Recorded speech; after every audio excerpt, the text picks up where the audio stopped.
जय श्री राधे कृष्णा। आप सभी का भवानी शंकर शास्त्री 94 चैनल में स्वागत है। आइए आज हम सब जानेंगे दीपावली के दिन क्या करना चाहिए और दीपावली पर क्यों मनाया जाता है और दीपावली के दिन का महत्व आपको जानकारी दे रहे हैं। सबसे पहले दीपावली पर्व की आप सभी को हार्दिक शुभकामनाएं। भगवान श्री राम एवं माता लक्ष्मी भगवान विष्णु की कृपा आपके घर परिवार पर सदैव बनी रहे और आपके घर में कुबेर जी महाराज, माता लक्ष्मी, विष्णु भगवान अन्न धन का भंडार भरे। आप इस वीडियो को लास्ट तक सुने और आगे शेयर भी करें। दीपावली कई कारणों से मनाई जाती है, जिनमें सबसे प्रसिद्ध कारण भगवान राम का 14 साल के वनवास के बाद अयोध्या लौटना। इसके अलावा यह त्यौहार बुराई पर अच्छाई की जीत का प्रतीक है, क्योंकि भारत में लोग इसे भगवान कृष्ण द्वारा राक्षस नरकासुर को हराने के उपलक्ष्य में भी मनाते हैं। और भगवान राम की वापसी मान्यताओं के अनुसार भगवान राम रावण का वध करके सीता और लक्ष्मण के साथ 14 साल के वनवास के बाद अयोध्या लौटे थे। अयोध्या वासियों ने उनके स्वागत में पूरे शहर में दीपों से रोशन कर दिया, जिससे यह त्यौहार शुरू हुआ। और श्री कृष्ण और नरकासुर दक्षिण भारत में दिवाली को भगवान कृष्ण द्वारा राक्षस नरकासुर को हराने के जश्न के रूप में भी मनाया जाता है। कई लोग दीपावली को देवी लक्ष्मी और भगवान विष्णु की विवाह के सम्मान में या लक्ष्मी के जन्मदिन के रूप में भी मनाते हैं। इस दिन देवी लक्ष्मी का पूजा कर धन धान्य और समृद्धि की प्रार्थना की जाती है।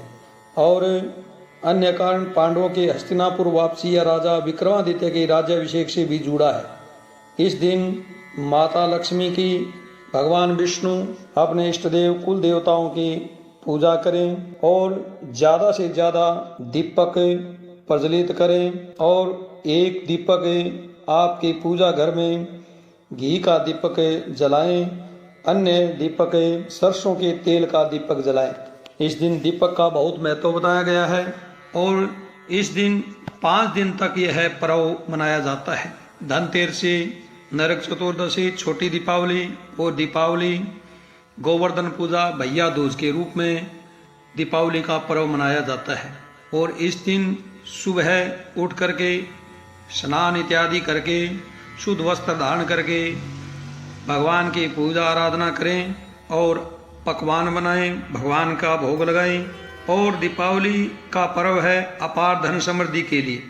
पर दीपावली पर पहले राजा महाराजा करते थे लक्ष्मी का पूजन, क्योंकि प्राचीन काल में ऋषि मुनियों के द्वारा राजाओं महाराजाओं के यहाँ स्थायी सुख शांति हेतु दीपावली पर पूजा पाठ अनुष्ठान किया करते थे। यही वजह है कि उनके यहाँ पीढ़ी दर पीढ़ी समृद्धि बनी रहती थी। इन्हीं अनुष्ठानों में से एक है महालक्ष्मी जी का अति दुर्लभ और अचूक अनुष्ठान। यह मुख्य दीपावली में किया जाता है। इसे सहस्र रूपा सर्वव्यापी लक्ष्मी कहा जाता है। और सहस्र रूपा सर्वव्यापी लक्ष्मी साधना विधि इस प्रकार है। हर भांति इस वर्ष भी हम चाहते हैं कि आप सभी मित्र भाई बंधु अपने अपने घरों को या दुकानों में सहपरिवार सहस्र रूपा सर्वव्यापी लक्ष्मी साधना पूजा को करे, माँ लक्ष्मी को अपने घर में स्थायी रूप से प्रतिष्ठित करे। यह पूजन समस्त ग्रहों की महादशा का अंतरदशा के लिए लाभप्रद होता है। वैसे जिनकी शुक्र की दशा चल रही हो वह लोग इस पूजन को भी अवश्य करें। और इस विधि से माता लक्ष्मी की पूजा सहस्र रूपा सर्वव्यापी लक्ष्मी जी सिद्ध होती है।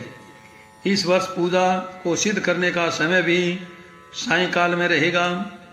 और सभी लोग दीपावली का पर्व 7:15 से 9:15 बजे के बीच में भी आप पूजा करें। और जो भक्तजन सहस्र रूपा सर्वव्यापी लक्ष्मी पूजन करते हैं उनके आमदनी के नए नए लक्षण बनने लगते हैं और आर्थिक उन्नति, पारिवारिक समृद्धि, व्यापार में वृद्धि, यश प्रसिद्ध बढ़ने लगती है। दरिद्रता और कर्ज समाप्त होने लगता है। पति पत्नी के बीच की कलह समाप्त होने लगती है। सभी प्रकार के मन वांछित फल प्राप्त होने लगते हैं। लक्ष्मी का तात्पर्य केवल धन ही नहीं होता, बल्कि जीवन की समस्त परिस्थितियों की अनुकूलता ही लक्ष्मी कही जाती है। और लक्ष्मी सहस्त्र रूपा सर्वव्यापी लक्ष्मी का अर्थ है नंबर 1 धन लक्ष्मी, दूसरी नंबर स्वास्थ्य लक्ष्मी, 3 पराक्रम लक्ष्मी, चौथा सुख लक्ष्मी, 5वां संतान लक्ष्मी और 6ठा शत्रु निवारण लक्ष्मी, 7वां आनंद लक्ष्मी और 8वां दीर्घायु लक्ष्मी, 9वां भाग्य लक्ष्मी और 10वां पत्नी लक्ष्मी, 11वां राज्य समान लक्ष्मी, 12वां वाहन लक्ष्मी और 13वां सौभाग्य लक्ष्मी, 14 पोत्र लक्ष्मी और 15वां राधेय लक्ष्मी होता है। इस पूजन को विशेष रूप से अमावस्या को अर्धरात्रि में किया जाना अत्यंत शुभ फलदायी होता है।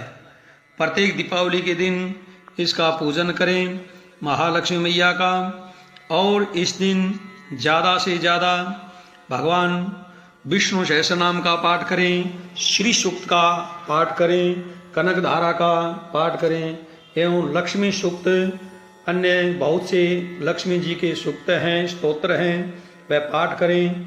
ओम श्रीं श्री महालक्ष्मी नमः और इस मंत्र का भी मंत्र जाप करें और ज़्यादा से ज़्यादा माता लक्ष्मी का पूजन करें, कुबेर का पूजन करें। और अपने घर में आप पितरों को मानते हैं तो अपने पितरों का भी, अपने पूर्वजों का भी आराधना करनी चाहिए, उनकी भी कृपा प्राप्त करनी चाहिए और पितरों का भी सुमन करना चाहिए, भगवान के भोग लगाना चाहिए और पत्र पुष्प आदि से पूजन करें और भगवान को फल पुष्प इत्यादि से पूजन करके माता लक्ष्मी की आरती करें। और अब कई लोग माता लक्ष्मी को श्रृंगार अर्पण करते हैं और माता लक्ष्मी को वस्त्र इत्यादि श्रृंगार आभूषण भी माँ लक्ष्मी को अर्पण करें और आरती करके प्रसाद वितरण करें। बोले लक्ष्मी मैया की जय, बोले विष्णु भगवान की जय।